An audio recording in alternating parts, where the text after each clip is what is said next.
नमस्कार, स्वागत है आपका न्यूज़ लॉन्चर पर। मैं हूं अशोक वानखेड़े, लेकर आया हूं आपका अपना कार्यक्रम द डायरेक्ट हिट। एक तुगलकी मिजाज का इंसान विश्व का बलाढ्य राष्ट्र अमेरिका का राष्ट्रपति बनता है, डोनाल्ड ट्रंप। और जब डोनाल्ड ट्रंप राष्ट्रपति बने, चुनाव के नतीजे आते से ही उन्होंने अपने कड़े तेवर दिखाने शुरू किए। शुरुआत में लोग तालियां बजाते रहे। उन्हें लगा अमेरिका की अस्मिता की बात है। एलन मस्क ने मोर्चा संभाला, तब फिर तालियां बजी। लगा कि अब ये कुछ करने वाले हैं। लेकिन जैसे-जैसे शपथ लेने के बाद उन्होंने बिल साइन करना शुरू कर दिए, पूरे अमेरिका को इस बात का संदेशा हो गया, अंदेशा हो गया कि हमने किसको चुना है। और आज कई लोग अमेरिका के कई राज्यों में डोनाल्ड ट्रंप की नीतियों के खिलाफ रास्ते पे उतर आ चुके हैं। बुधवार को अमेरिका के कई शहरों में लोग सड़क पर एकत्र हुए और विरोध प्रदर्शन किया। प्रदर्शनकारियों ने ट्रंप प्रशासन की ओर से प्रवासियों के खिलाफ निर्वासन की कार्रवाई से लेकर ट्रांसजेंडर अधिकारों को वापस लेने और गाजा पट्टी को फिलिस्तीनियों से खाली करवाने और उन्हें कहीं और स्थानांतरित करने का जो प्रस्ताव है, इसकी कड़ी निंदा की। फिलाडेल्फिया, ये राज्यों के नाम है, California, Minnesota, Michigan, Texas, Wisconsin, Indiana और कई अन्य शहरों में प्रदर्शनकारियों ने राष्ट्रपति ट्रंप की निंदा करते हुए पोस्टर लहराए। ओहायो के कोलंबस में स्टेट हाउस के बाहर विरोध प्रदर्शन में शामिल मार्गारेट विल्मेथ ने कहा कि पिछले 2 सप्ताह में लोकतंत्र में हुए बदलाव से वो चकित है, लेकिन यह बहुत पहले शुरू हो गया था। विल्मेथ ने आगे कहा कि वह सिर्फ प्रतिरोध में अपनी उपस्थिति दर्ज कराने की कोशिश कर रहे हैं। विरोध प्रदर्शन सोशल मीडिया पर हैशटैग बिल द रेजिस्टेंस और हैशटैग 50501 के तहत चलाए गए ऑनलाइन आंदोलन का परिणाम था। यह लोकतंत्र पे हमला है। हैशटैग 50501 के तहत एक दिन में 50 राज्यों में 50 विरोध प्रदर्शन करने का आह्वान किया गया। सोशल मीडिया की कई वेबसाइट और अकाउंट पर फांसीवादी को अस्वीकार करे और हमारे लोकतंत्र की रक्षा करे जैसे संदेशों के साथ कार्रवाई का आह्वान किया गया। खून को जमा देने वाली ठंड में भी मिशिगन की राजधानी लांसिंग के बाहर सैकड़ों लोगों ने प्रदर्शन किया। एन अर्बन क्षेत्र की केटी बिग्लिएटी ने कहा कि वित्त विभाग का डेटा मस्क तक पहुंचता है और मस्क की पहुंच यदि वित्त विभागीय डेटा तक है, तो ये विशेष रूप से चिंताजनक है। उन्होंने एक चित्र थमा रखा था, जिसमें मस्क को ट्रंप को कठपुतली की तरह नचाते हुए दिखाया गया।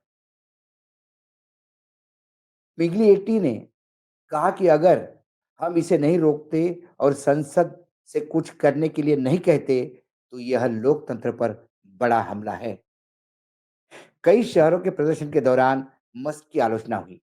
सरकारी दक्षता विभाग डीओजी की आलोचना की गई। मिसौरी की राजधानी जेफरसन की सीढ़ियों पर लगाए गए एक पोस्टर पर लिखा था कि डीओजी वैध नहीं है। इसमें सवाल किया गया कि एलन मस्क के पास हमारी सामाजिक सुरक्षा की जानकारी क्यों है। संसद सदस्यों ने भी चिंता व्यक्त की कि अमेरिकी सरकार की भुगतान प्रणाली के साथ डीओजीई की भागीदारी से सुरक्षा जोखिम है और यह सामाजिक सुरक्षा और मेडिकल जैसे कार्यक्रमों के भुगतान में चूक हो सकती है। एलजीबीटीक्यू के खिलाफ कार्रवाई हो लेकर प्रदर्शन जोरों शोरों पे है। अलबामा में एलजीबीटीक्यू प्लस लोगों को निशाने बनाने वाली कार्रवाइयों का विरोध करने के लिए सैकड़ों लोग स्टेट हाउस के बाहर एकत्र हुए। मंगलवार को अलबामा में गवर्नर के इवे ने घोषणा की कि वो इस कानून पर हस्ताक्षर करेंगे, जो केवल पुरुष और महिला को मान्यता देता है। ईवे की यह घोषणा संघीय सरकार द्वारा लिंग के केवल पुरुष या महिला के रूप में परिभाषित करके उस जुड़े ट्रंप के हालिया कार्यक्रम के आदेशों के समरूप देखा जा रहा है। ट्रंप के खिलाफ बड़ी बगावत, क्योंकि वो लोग जानते हैं कि अमेरिका विदेश नीति जो करता है, चाहे अमेरिका इज़राइल को समर्थन करे, अमेरिका साथ में है। लेकिन यहूदियों को यदि फिलिस्तीनियों से को यदि गाज़ा पट्टी से आप पूर्ण रूप से बाहर करके वो इज़राइल के हवाले करेंगे, तो ये फिर इम्पीरियलिज़्म है। अमेरिकन डेमोक्रेसी में इसकी कोई जगह नहीं। एलन मस्क जिस हिसाब से सरकार में हस्तक्षेप कर रहा है, लोगों को लग रहा है कि ये सारा डाटा एलन मस्क के पास चला जाएगा, तो उसमें सरकारी कुछ नहीं, ये प्राइवेट सेक्टर में चला जाएगा। कुल मिलाकर ट्रंप के खिलाफ बहुत सारे देशों ने आग उगलना शुरू कर दी है। मेक्सिको हो गया, कनाडा हो गया, कोलंबिया हो गया, चिली हो गया। छोटे-छोटे देशों ने भी अपनी इंडिपेंडेंस रखने के लिए, अपनी आज़ादी रखने के लिए ट्रंप को कड़ा जवाब दिया।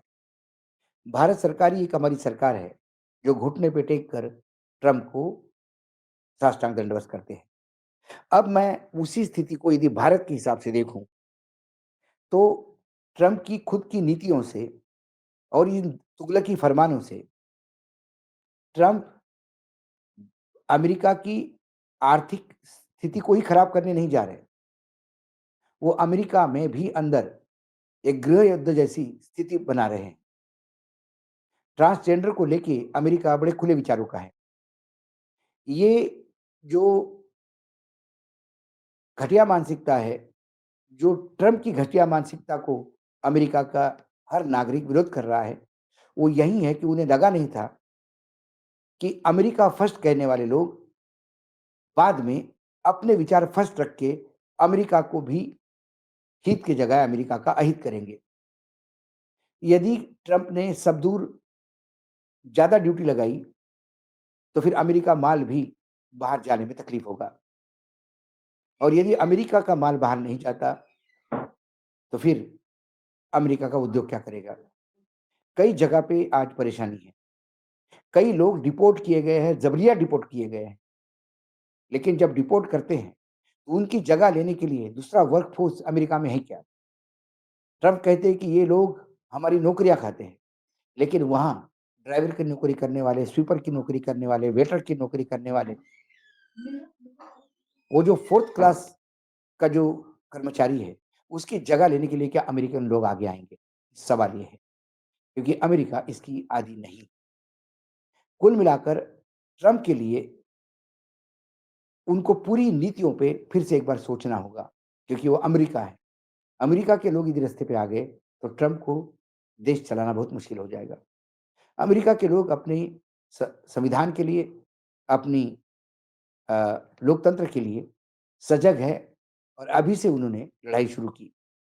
यदि हम भारत की तरफ देखें, तो 2014 से लेके आज तक भारत में भी यही हो रहा है। कोई आके मन की बात करता है और वही देश पे थोपता है।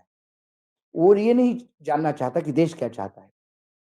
चाहे फिर 3 कानून हो किसान के, उसके लिए भी आंदोलन करना पड़ता है। चाहे जीएसटी हो जिसका सरलीकरण अभी तक नहीं हुआ। चाहे गिरता हुआ रुपया हो उसको कोई सँभाल नहीं पाए। इम्पोर्ट एक्सपोर्ट का गैप हो कि आज अरबों, सैकड़ों अरबों डॉलर का घाटा हमारे व्यापार में है। देश पे लगातार बढ़ रहा कर्जा और बार-बार हिंदू मुसलमान कर और पूरे देश को एक धार्मिक प्रणाली में डालने का जो प्रयास है, वो कहीं न कहीं इस देश के लोकतंत्र और संविधान को खतरे में डालता है। हमें 370 दीजिए, हम संविधान बदल के दिखाएँगे। ये बोलने वाली बीजेपी अब संविधान के प्रति समर्पित होती है, क्योंकि उन्हें पता पड़ा कि ये देश संविधान बदलने नहीं देगा, इसलिए इनको 240 पे लाए। लेकिन उसके बावजूद ये जो संविधान बदलने का जो रूप है, ये लगातार बनता रहेगा। आए दिन चुनाव में जिस हिसाब भाजपा विजय पा रही है और जिस हिसाब से चुनाव आयोग पूरा सरकार के गोद में बैठ के काम कर रहा है, उस हिसाब से यदि आज जनता जागरूक नहीं हुई, आज न्यायपालिका ने अंकुश नहीं लगाया, संविधान के जो बाकी स्तंभ हैं, यदि उन्होंने एक गिरते हुए स्तंभ को नहीं सँभाला, विधायिका यदि गिर रही है, तो कार्यपालिका और न्यायपालिका को सँभालना पड़ेगा। यदि वो नहीं सँभालती है, तो फिर इस देश की हालत 2029 के चुनाव भाजपा पास सुपार होगी और फिर मनुस्मृति लागू होगी। जब लागू होगी तब देश के पास एक दूसरे गृह युद्ध के सिवा कोई काम नहीं होगा और फिर देश कितने साल पीछे जाएगा, ये हम सोच भी नहीं सकते। ये कॉम्पिटिशन का ज़माना है।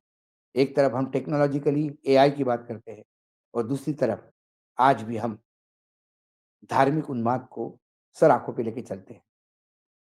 ये इसी के चलते इस देश का युवा भी कन्फ्यूज़्ड है कि क्या हम टेक्नोलॉजी के सहारे रहें कि या हम ज्ञान और ध्यान के सहारे या कुंडली के सहारे, भविष्य के सहारे अपने भविष्य को सँभालें।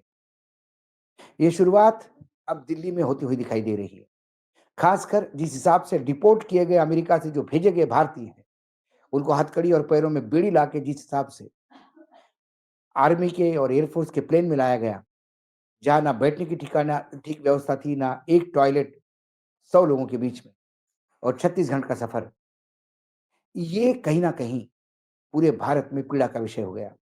ये बात अलग है कि जिसको इस पे पीड़ा व्यक्त करनी थी, निषेध करना था, जिसको इसको क्रोधित होना था, वो आदमी आज राज्यसभा में ठहाके लगा रहा था।